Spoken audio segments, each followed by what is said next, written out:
बुआ जी, मैं व्यापारी हूं।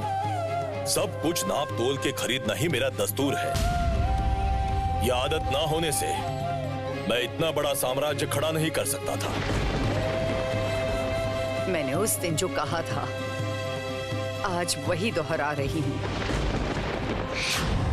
अपनी अंतरात्मा से कुछ भी बड़ा नहीं होता है प्रीतराम।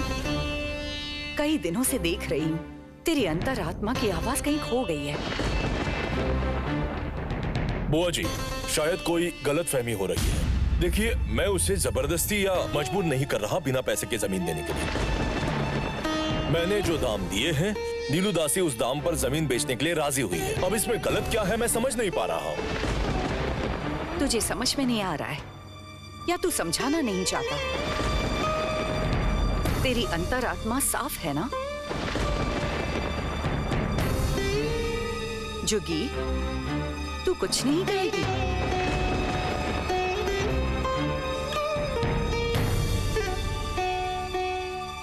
मैं कह रही थी, अगर वो लोग बद्दुआ दे तो आपको जो ठीक लगा वो आपने किया है, ये सही है।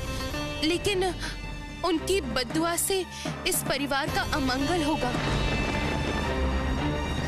देखिए, बेटा बेटी के साथ ही हमारा परिवार है, इसलिए कह रही थी जरा दाम बढ़ा देना सही नहीं होगा क्या? देखो माया, मैं व्यापारी हूँ। अगर मुझे कोई चीज कम दाम में मिल रही है तो वो मेरे लिए अच्छी बात है। अगर मैं भाव तोलकर किसी चीज को कम दाम में खरीदूं तो इसमें अन्याय कैसा?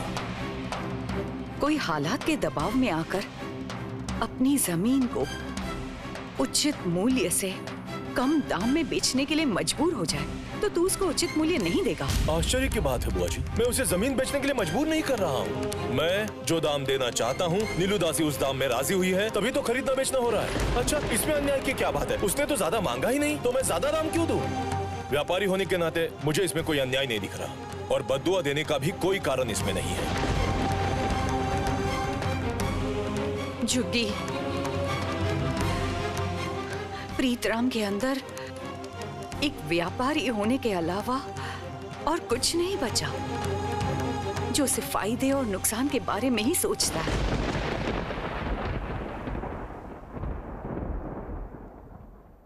देख प्रीतराम, मैं आज भी वही बात दोहराऊंगी। उस दिन नीलू दासी की जमीन का उचित मूल्य तूने नहीं दिया, और आज उसकी बेटी को इस घर से निकाल देना उचित नहीं था। तू इस परिवार का बड़ा है, तेरा बहुत बड़ा साम्राज्य है। उस दिन उस विधवा के आंसू तुझे नहीं दिखाई दिए, आज उसकी बेटी के आंसू भी नहीं देख पा रहा है।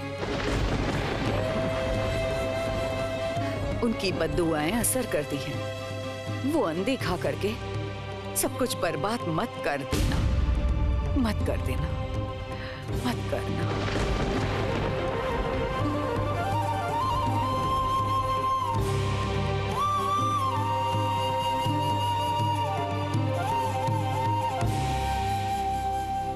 सुनिए, चाची माँ की बातों का बुरा मत मानिए। चंदर ऐसा काम कर रहा है, अभय और चंदर के बीच ये अशांति, झगड़े, सब कुछ लेकर चाची माँ बहुत परेशान है आजकल। इसलिए शायद इस तरह से बात की है। आप उनकी बातों उससे दुखी मत होइए। माया, मैं एक बात साफ साफ बता देता हूँ, उस नीलू दासी की लड़की मंगला को कोई इस घर में शरण नहीं देगा। उसने मेरे सम्मान पर चोट पहुंचाई है। वैसे मैं बहुत शांत आदमी हूं, लेकिन मेरे मान सम्मान पर कोई दाग लगाए तो मैं उसका आखिर तक पीछा नहीं छोड़ता, किसी भी हाल में नहीं छोड़ता। और जो लोग उस लड़की का साथ देना चाहते हैं, उन्हें बता देना कि मैं उन्हें भी नहीं छोड़ूंगा। इस बात को सब लोग ठीक से ध्यान में रखें।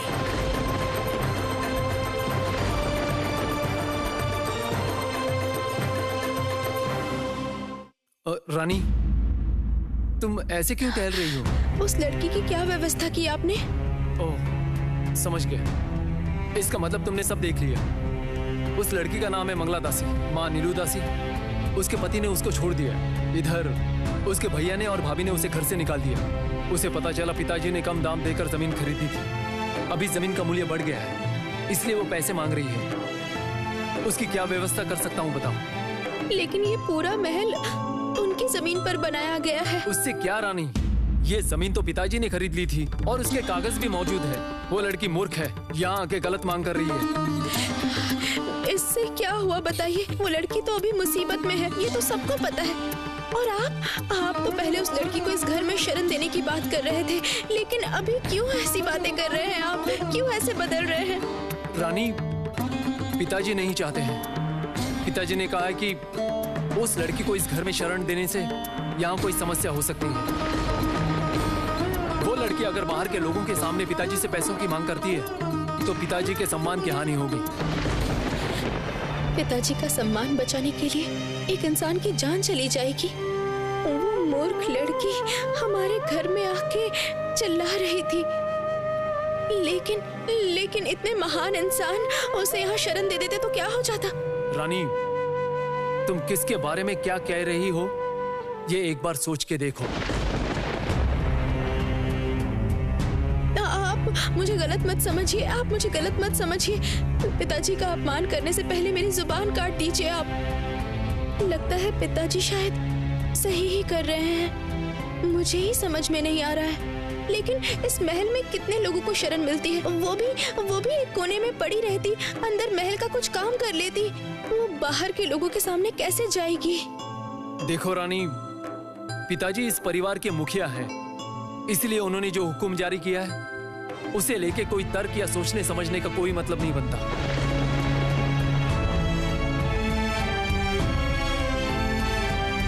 पिताजी बहुत दिमाग वाले इंसान हैं, वो बहुत दूर की सोचते हैं जो हम नहीं कर सकते। इसीलिए वो जो कह रहे हैं उसी को मान लेना ही हमारा मंगल होगा।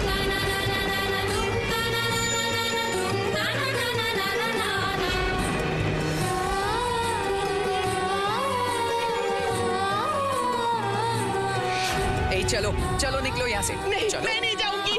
सही नहीं कर रहे हो तुम लोग, सत्यानाश होगा तुम्हारा।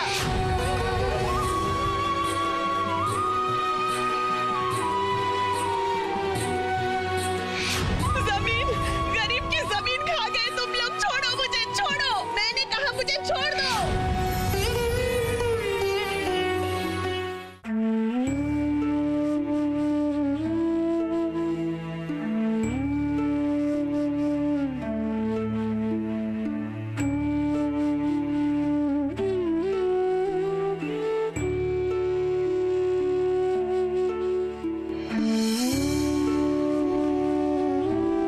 सरजू के दिल में कितनी दया और करुणा है।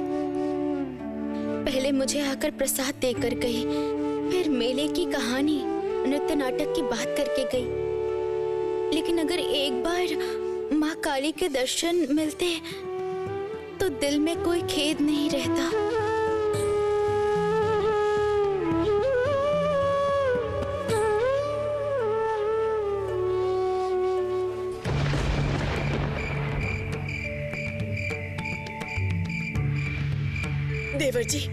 देवर जी, आप माँ जी को जाकर कहिए बहू को संभालने की जिम्मेदारी आप ले रहे हैं और कोई समस्या नहीं होगी।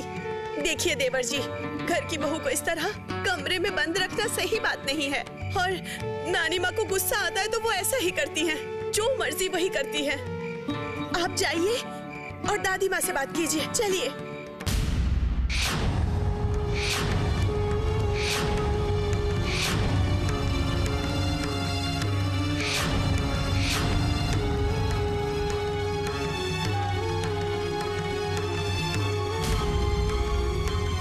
हे भगवान,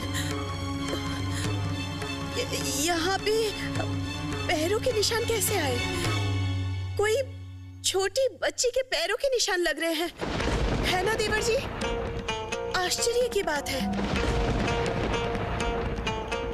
इसमें आश्चर्य होने की क्या बात है भाभी? हमारे घर में कितने लोग शरणार्थी हैं, हो सकता है उनमें से किसी के पैर के निशान होंगे, किसी ने ध्यान नहीं दिया होगा। शायद वही होगा। आप किसी नौकरानी से इसे साफ करने के लिए कह दीजिए। भाभी, माँ के पास चलिए, ये सब बाद में सोचेंगे। पहले रानी की मुसीबत का हल निकालते हैं। चलिए।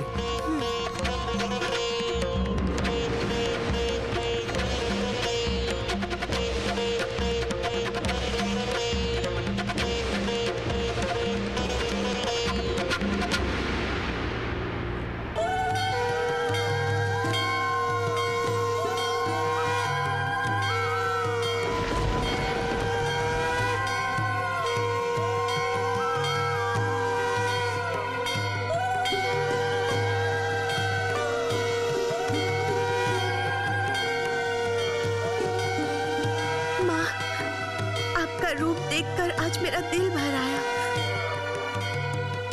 आज मैं अपना सब कुछ आपको अर्पण कर दूंगी, यही मन्नत करती हूँ। मैं सबकी इच्छाएं पूरी कर पाऊँ देवी माँ।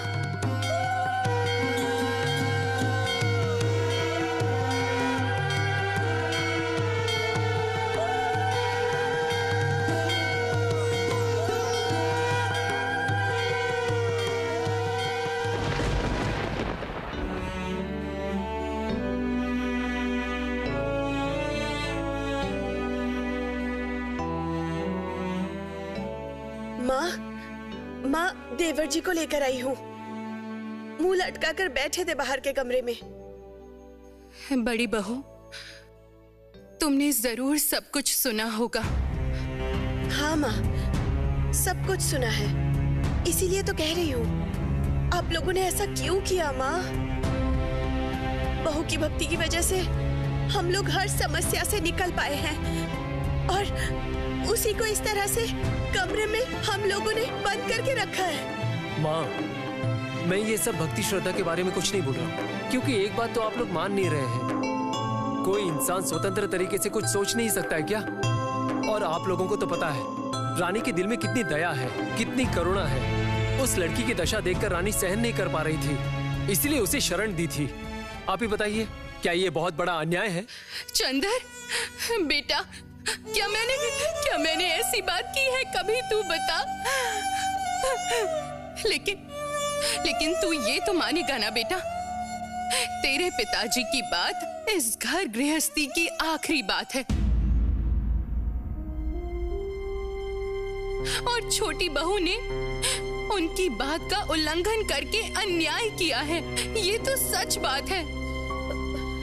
माँ, ऐसे ही बातें बढ़ती हैं।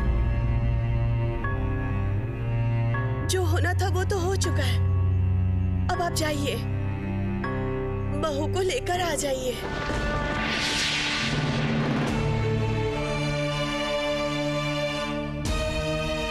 मैं छोटी बहू को वापस ले आऊं, लेकिन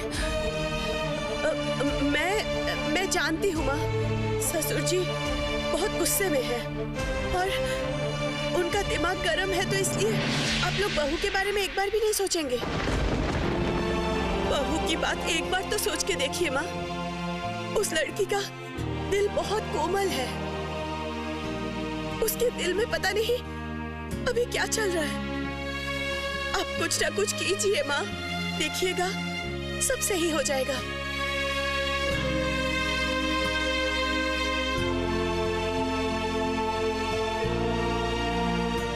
दीदी, ओ दीदी, आपके लिए प्रसाद लाई हूँ, लीजिए, पकड़िए।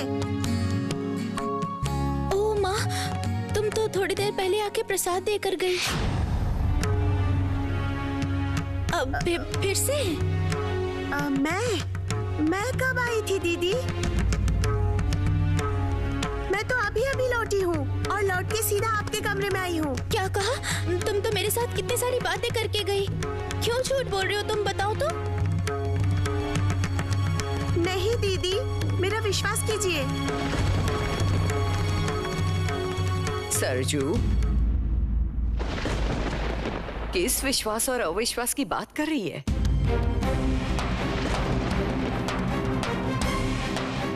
देखिए ना दादी माँ, मैं तो अभी लौटी हूँ, ये बात दीदी विश्वास ही नहीं कर रही हैं।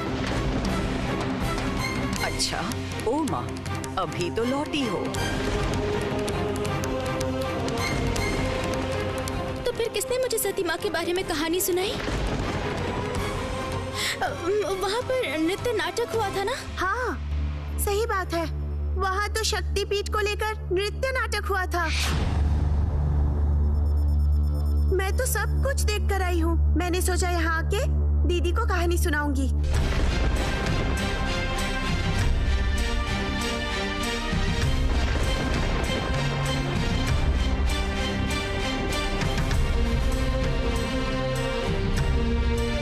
लेकिन दीदी, आपको कैसे पता चला? बोलिए, किसने सुनाया आपको? मैंने कहा ना, तुम थोड़ी देर पहले यहाँ पर आई थी। रानी, तुमसे कोई भूल तो नहीं हो रही है ना? भूल के सिवा और क्या? हाँ, भूल के सिवा और क्या? मैंने अपनी आंखों से देखा, दास महल के सामने पालकी आकर रुकी, सरजू बहू उतरी।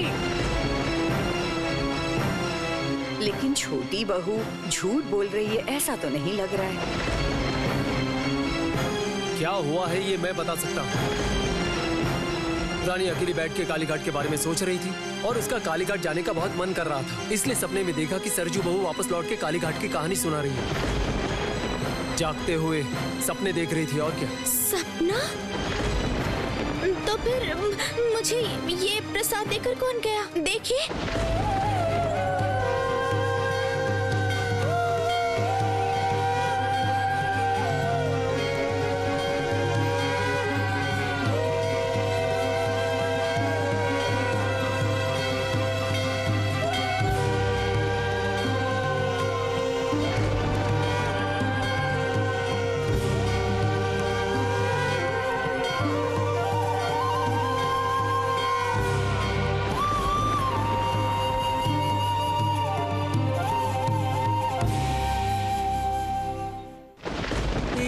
कैसी अलौकिक घटना हुई है? हाँ? प्रसाद यहाँ आया कैसे? कौन देकर गया है? मेरे पास कोई आई थी जो मुझे प्रसाद देकर गई, लेकिन मैंने उसे सरजू समझ के गलती कर दी।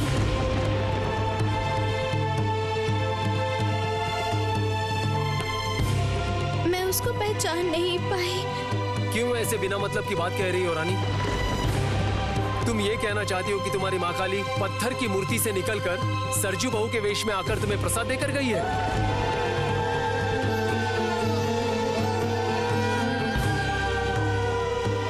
और सिर्फ प्रसाद ही नहीं, तुम्हें शक्तिपीठ की कहानी भी सुना के गई है।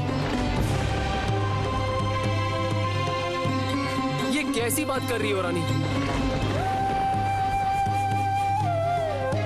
किसी इंसान के अंदर इतना अंधविश्वास कैसे हो सकता है?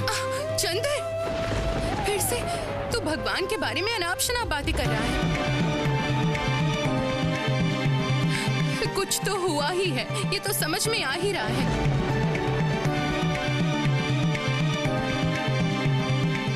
नहीं तो वो प्रसाद छोटी बहू को कहां से मिला?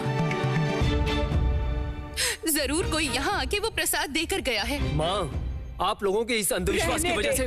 रहने दे चंदर, रहने दे। वैसे ही ये बात साफ साफ समझ में नहीं आ रही है। मैं तो गुरुदेव को खबर भिजवाती हूँ, वो यहाँ आकर हम सबको ये बात समझा कर जाएंगे। मुझे इस बात का पता करना ही पड़ेगा।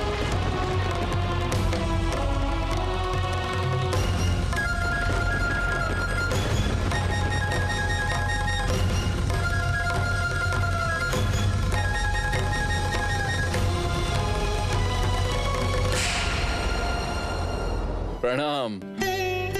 कल्याण हो।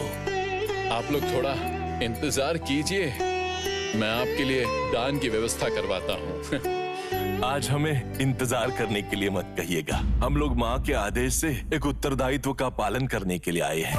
उत्तरदायित्व?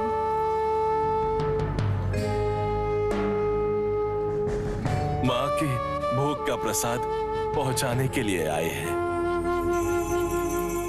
माँ ने हमें यहाँ जबरदस्ती भेजा है।